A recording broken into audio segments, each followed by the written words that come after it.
Já estamos de volta com o seu programa Estilo de Vida, hoje discutindo um pouquinho a respeito da agressividade infantil e agora a gente está falando sobre as causas, né, Dilza?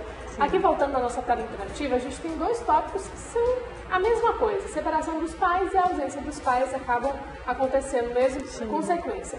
Agora tem um outro tópico que é brigas no lar. É aquela coisa, é do exemplo para os filhos. Os pais acabam discutindo, não entrando em um consenso em relação à educação dos filhos e acabam externando isso para ele e ele observa muito, né? Um observador das crianças. Com certeza. Se eu falo, não brigue na escola, não bata no seu irmão, falo isso para ele, mas dentro de casa ele vê o contrário, ele vê toda aquela agressividade, aquela falta de respeito, os pais ali entrando em conflito, muitas vezes em relação à educação da criança, porque a criança não pode brincar no parque, o pai diz não pode, então fica os dois ali discutindo, a criança fica olhando para um, para o outro e não sabe o que fazer, né? Gente, nós somos o norte da criança, dos nossos filhos. Então é importante nós termos um direcionamento, né? Porque se você está perdido, imagina o teu filho. Então realmente isso contribui, é um fator que contribui sim com a agressividade. Agora, Dilza, voltando aqui nas participações através do nosso WhatsApp, a Flávia mandou pra gente algo falando sobre a frustração, que era fundamental para o desenvolvimento da criança. O que quer dizer essa frustração, por exemplo? Bem, essa frustração, ela faz parte.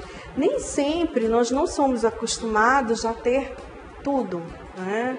Nós temos que ter a consciência de limites, do que não pode, o que deve ser feito. Imagina se você for criado que tudo é permitido, que tudo pode. Então essas frustrações, elas fazem parte dessa formação, desse ser. O sujeito, ele tem que se tornar adulto, né, na fase adulta, onde ele possa realmente saber os seus limites. Ele vai se socializar com outras pessoas, ele vai se relacionar, ele vai ter um relacionamento afetivo, ele vai estar em uma organização, trabalhando com outros colegas, ele vai estar em um ambiente sempre com um grupo. Eu falei anteriormente sobre os rótulos. Vamos dizer que tem uma criança que ela é extremamente agressiva e ela na escola bate nos colegas, fala palavrões, não respeita a professora. Isso eu estou dando um exemplo, tá? Para a gente chegar a essa questão. E aí o que acontece? Essa criança ela vai começar a ficar isolada. Os colegas não vão querer brincar com ela, porque não, você não vai brincar conosco porque você é agressivo. Não vai ser convidada para as festinhas, né, dos colegas. Por quê? Porque essa criança, ela cria pânico. Não convida o Joãozinho, porque realmente principalmente ele vai... mordido, né? Exatamente. Então, essa criança, ela vai começar a ficar isolada, tá? E isso pode levá-la também à depressão. Então, todas essas ações, elas levam a um comportamento negativo. Porque se você, ao mesmo tempo que você não pode passar muito a mão na cabeça, tem que ter ali o limite, mas também você não pode só punir. É muito difícil, principalmente quando nós estamos envolvidos emocionalmente, né? Então essas frustrações, elas fazem parte sim, porque nós fomos criados com os nossos limites do poder, não pode isso, não pode mexer nas coisas do outro, não pode falar palavrões.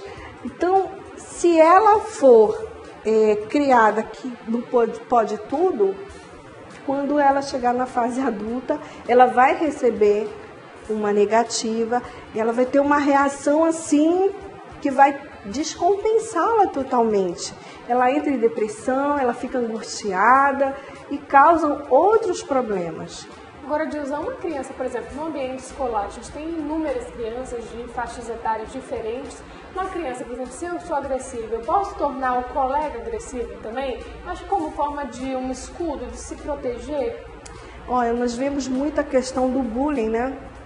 Crianças que muitas vezes elas se enturmam com aquele menino que faz, o vilão, né? Vamos dizer assim, que ele mexe com os colegas, ele xinga os colegas, ele faz a arte. Então aquele grupo, ele é formado, ele cria força, tá? Enquanto a vítima, muitas vezes, ela está isolada, ela está sozinha. Porque esse grupo, ele se fortalece mais por medo. Muitos viram parceiro desse agressor, né, para não serem agredidos. Só que muitas vezes, o que eu falo sempre, tudo é uma questão em que contexto essa criança está inserida. Recentemente, na Perfil, eu recebi um pai que dizia assim: eu não vou colocar o meu filho para praticar esporte porque é violento. Não, esporte faz bem, é saudável. Agora, o que você está ensinando para essa criança? Não pratica esporte porque é violento. Não, pratique esporte, faz bem para a saúde. Tudo tem que ser muito bem explicado, o porquê, não rotular. Isso não pode porque faz mal. Tudo tem que ter um motivo, uma explicação. E ser claro, firme, não ficar trêmulo, não ficar assim, perdido, porque a criança, ela percebe tudo. São assim... observadores, né? Conseguem extremos. Encontrar coisas assim onde a gente não vê. Agora, você falou a respeito dessas lutas, né, Deus? É isso que eu ia perguntar. Por exemplo, colocar a criança no jiu-jitsu, no judô, numa capoeira e outras modalidades também, no Muay Thai, por exemplo. Ela vai conseguir externar toda essa agressividade dela de forma positiva, claro, supervisionada, ou ela pode ficar ainda mais agressiva? Isso vai depender muito do que é passado para ela, que ensinamento é passado, inclusive é importante para os pais checarem essa escola, o histórico desse professor, quem é esse professor. De repente abre ali uma academia na esquina de casa, eu vou lá e matriculo. Não, você tem que investigar o histórico, conversar com esse professor, ver o que ele ensina, até participar de uma aula, assistir uma aula, como funciona, porque os nossos filhos são o nosso bem mais precioso. Então nós temos sim que ter cuidado. E não faz mal se você tem essas informações e está passando esses valores para o teu filho, não. Agora, se você deixa lá a criança e não tem o menor interesse em investigar, em saber o que está passando nesse contexto, aí é um risco sim. Acho que um dos primeiros ensinamentos, pelo menos o que eu vejo, é que quando você trabalha com criança e lutas, modalidades esportivas, é a disciplina, né? Sim, essa questão com certeza. De deixar somente esse é o tatame. objetivo. Mas olha, Nádia, infelizmente nós temos muito as lutas agora, esses UFCs, e alguns pais, infelizmente, têm uma mentalidade de... Eu já ouvi isso, tá, gente? Treina que você vai ser lutador de UFC. Bem, olha o que você está falando para o teu filho. Tenha muito cuidado, tá? Hoje é muito visto, as pessoas, elas gostam desse tipo de né?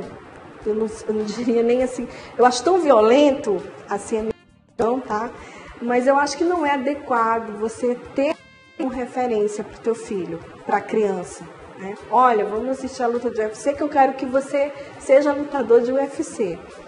Então tem que ter muito cuidado. Que ensinamento você está passando para essa criança? Tem uma outra questão também, os pais, isso eu já ouvi também, que os pais acabam falando assim, se você é agredido, se algum colega tira uma graça com você, fala um apelido, vai lá e bate nele, usa força. Olha que exemplo de Mas olha, essa questão é interessante porque o que eu aprendi, eu vou passar para o meu filho, né?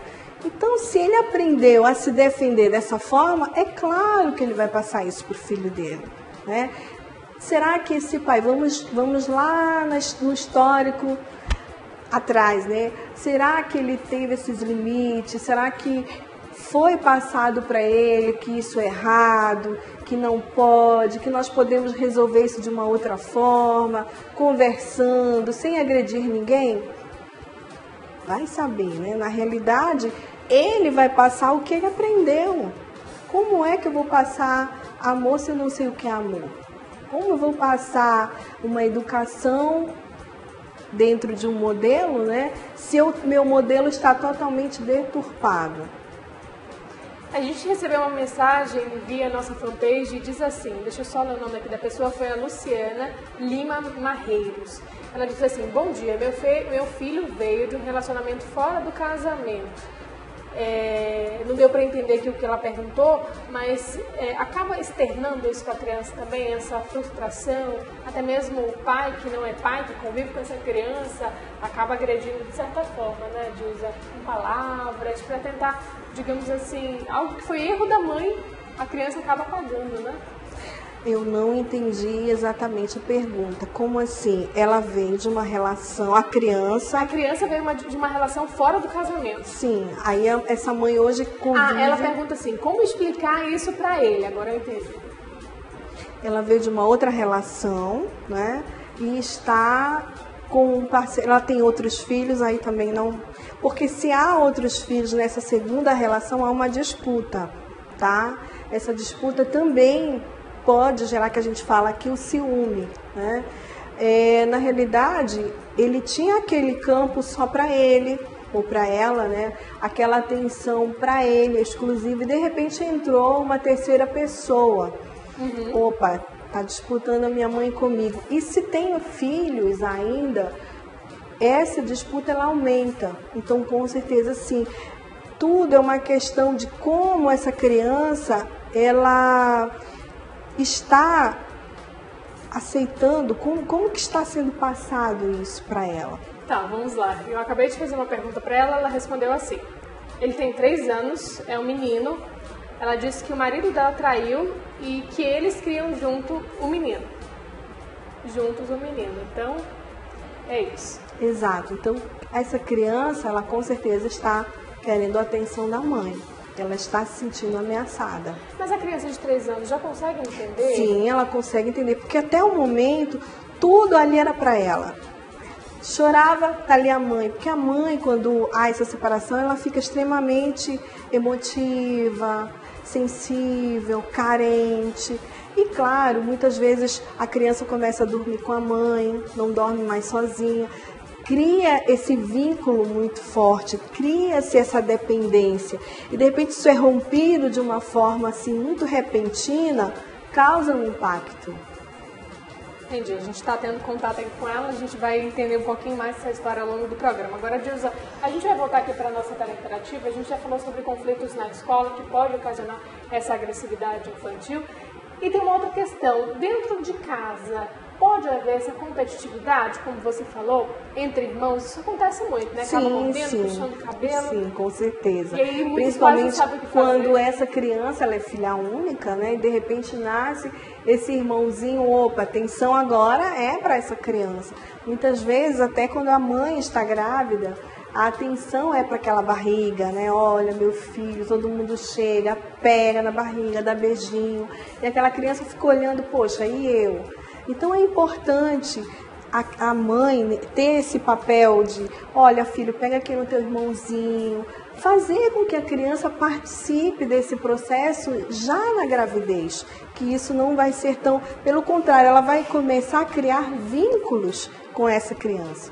Bom, Dilza, a gente vai para um rápido intervalo, mas daqui a pouquinho a gente conversa a respeito disso. Ainda tem muita coisa para a gente falar. Você de casa, se ainda não participou, esse é o momento ideal. No intervalo rapidinho, você pode enviar a sua pergunta e questionamento. A gente volta já.